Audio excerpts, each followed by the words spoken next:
I am speaking with our state senator, Bruce Tarr. We have not spoken in a couple of weeks. It's great to see you again.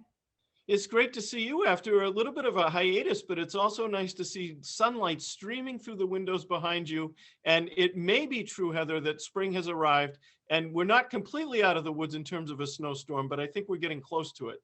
Yeah, we're close.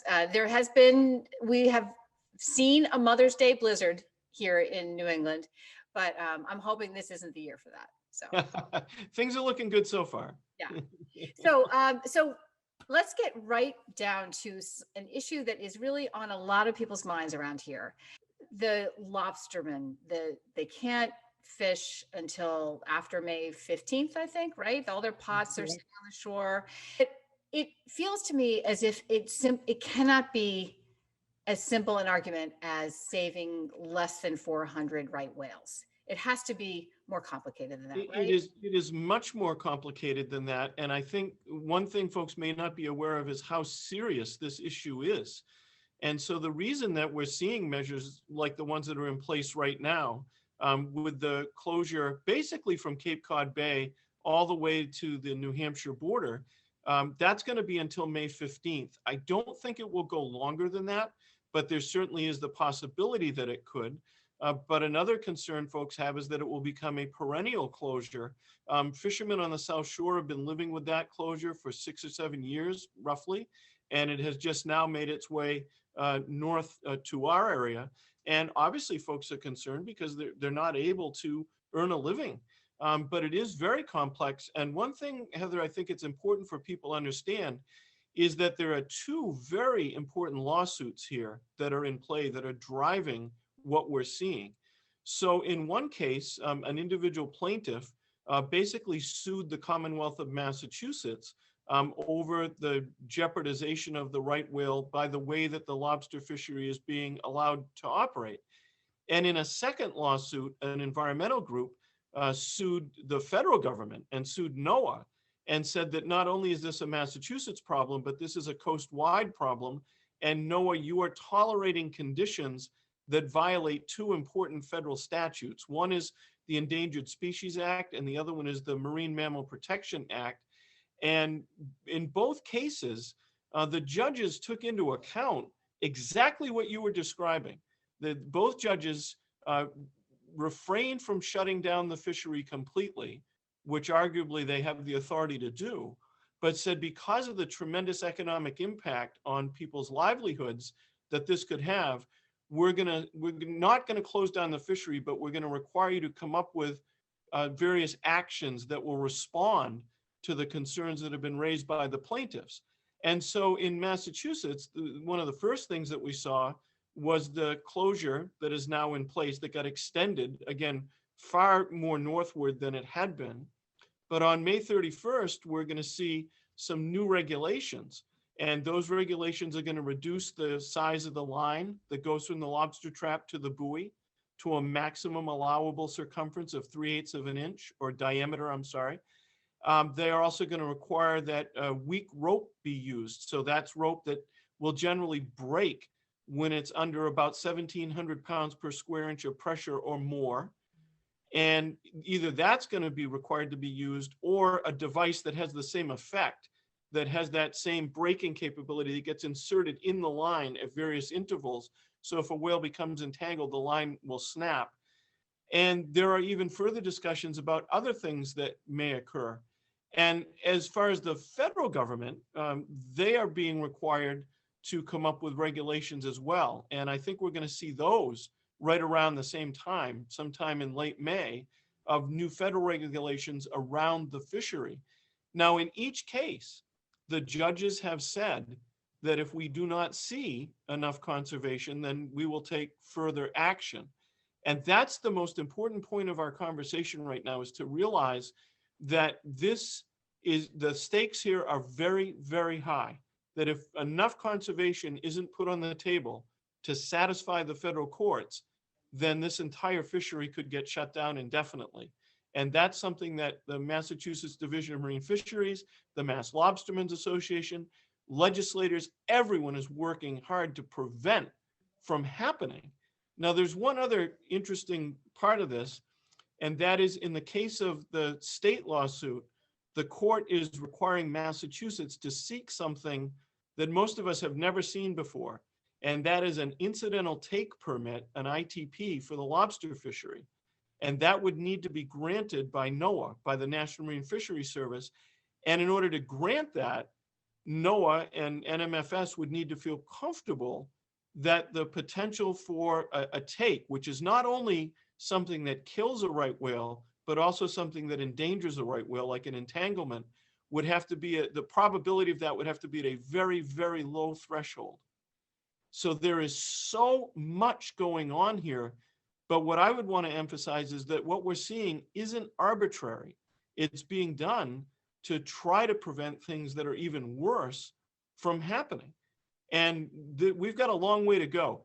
Usually it takes about 5 years to get an incidental take permit. In this case, we think it could be accomplished in as little as 2. And we're all pushing the federal government to do it in less time, because that's something we think will provide us with some relief. Now, beyond that, and I apologize for the length of this answer, but beyond that, there's discussion of going to a fishery that uses no buoy lines, no vertical lines at all, that uses buoys that are deployed, that's still attached to a line, but they reside on the bottom of the ocean until a harvesting vessel approaches, and then they're released and they go to the surface so the buoy can be retrieved. The problem with that is the enormous cost of that technology. And so it's something that's being discussed, but the industry has indicated that it may make lobstering as we know it infeasible completely. So a lot going on.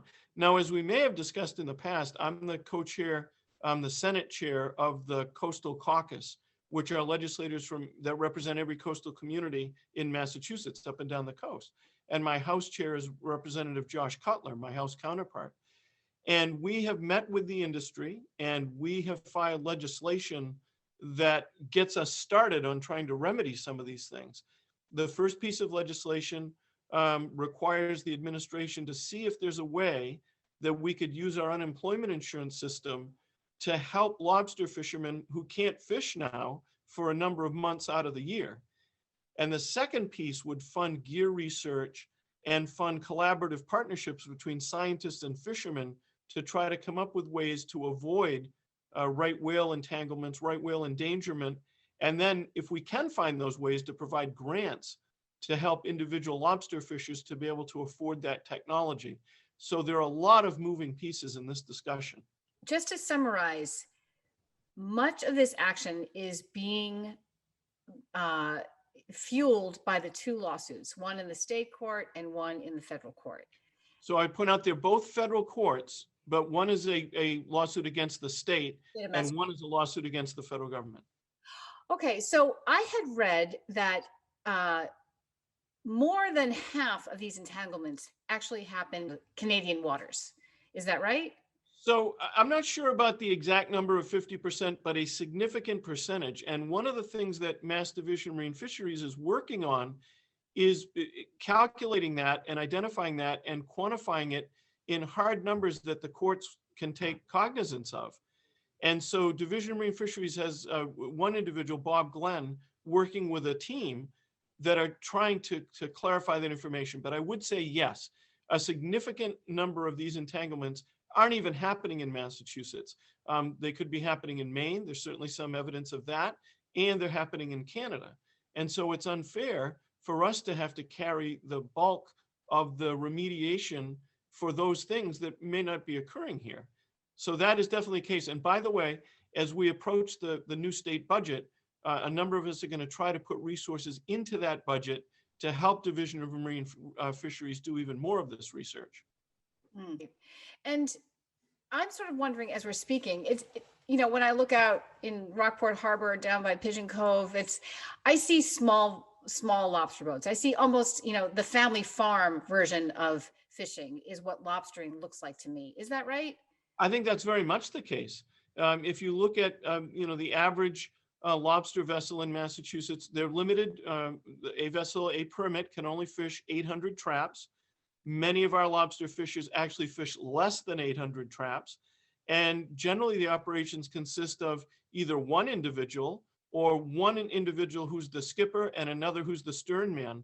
And so you have two families depending on that operation, but we're not talking about factory fishing here, and we're not talking about large vessels. It is important to note that our dragger fleet, our finfish fleet, can get a lobster endorsement as well. So they can take lobsters incidental to fishing for groundfish. But the majority of the fishery are those small vessels that you're talking about. So it's really the small fisherman who's getting hurt most by this legislation. It is. And the difficulty is that you're taking them out of the fishery for several months where they're not able to earn a living at all. And then you have to think about the fact that even when you can go back fishing, it takes time to deploy all that gear. If you're fishing 800 traps, they're not going in the water in one day. So it takes time to take the gear out of the water when it's not fishing at the beginning of the closure, and it takes time to put it back in the water at the end of the closure. And so it's actually more than the number of months of the closure that folks aren't able to fish. Right. Well, feels like such a tragedy on top of a difficult time anyway. It is, and in fact, in some of the language in the court cases, there has been recognition of the fact that the pandemic seriously depressed lobster prices. And so all of this is coming on top of that. And in one of the court cases, I believe it was the case against the Commonwealth of Massachusetts, the judge was reflecting on that and also indicating that there is a threat here of extinction of the right whale, but it's not an immediate threat. And that's why that judge did not shut down the fishery, but said you must do a series of things, including getting an incidental take permit, which is very, very difficult to get. Well, before we run out of time, you wanted to talk about funding for cities and towns, right? Yes, I'm really pleased that yesterday the House and Senate reached an agreement on a floor for local aid spending. And so when it comes to numbers, I have to use paper so I get it right. But the announcement yesterday was that Chapter 70, which is K through 12 educational funding for our local school districts, we've agreed to spend at least $5.503 billion. And that's an increase of about $219.6 million over the current fiscal year. And what's also very significant about that is it funds the first year of the Student Opportunity Act, which we've had to put on hold. And basically there's a phase-in plan. We'd like to do it in 6 or 7 years. This would be the first year of the plan funding it. Also, something very interesting, Heather, is that we've been paying attention to a phenomenon with regard to enrollment. And that is during the pandemic, a number of students have left attendance at public schools because they're being schooled in other venues. And there is an anticipation that as the pandemic hopefully gets behind us, those students are all going to come back and they won't have been accounted for. So what we've agreed to do is set up a $40 million reserve fund to help schools absorb those costs from returning students. Now, we can't predict what's going to happen here in terms of absolute numbers, but we are putting dollars aside. And then there's a third category of local aid, which is sort of the no strings attached general local aid, which is called unrestricted general government aid, or the really handy acronym UGA. So UGA, the agreement is to fund that at a minimum of $1.16 billion, which is an increase of about $39.5 million over the current fiscal year. And that will be really important for cities and towns, particularly as they try to defray the cost of pandemic response, which we are doing in other ways as well, but this is very significant. And then when we come down to sort of the individual community level, the Ways and Means Committee provided us with a very quick spreadsheet here that outlines these increases plus some emergency school aid that we have left over from the CARES Act that's going to get pushed out through the budget. And so, for instance, if we look at Gloucester and we put all these things together, and this is just a projection at this point, we're talking about $4.5 million in terms of an increase. That's a lot of money. That's great. When it comes to Essex, we're talking about $187,000 roughly. about $277,000 for Manchester by the Sea, and about $921,000 for Rockport. Now that the good news is, we think we have enough revenue to make these increases at the highest level, and then we'll continue to work on what that means for individual communities. That's so exciting. And we had spoken before this interview, and you mentioned that this does not include the money that will be coming from Washington in this next, in the American Rescue Plan. That is correct, because there's still some uncertainty around the qualifications for spending some of that money. We are not including those in these projections. We'll deal with those essentially outside of the state budget at this point. Right now, the House is on track to debate the budget in April. We are on track to debate it in May, and we should be able to get the budget done pretty close to the beginning of the new fiscal year on July 1. And aside from that, we will begin looking at these additional federal numbers, which in some cases are of amounts that are actually mind-boggling, and we'll need to figure that out as we go. But we need to have a budget in place. We're working on it now. We have sufficient revenue to be able to do these things for our communities, and I'm very pleased that we're able to do them. Well, thank you for joining us, and we'll see you next week. We'll see you then. Thank you. Bye.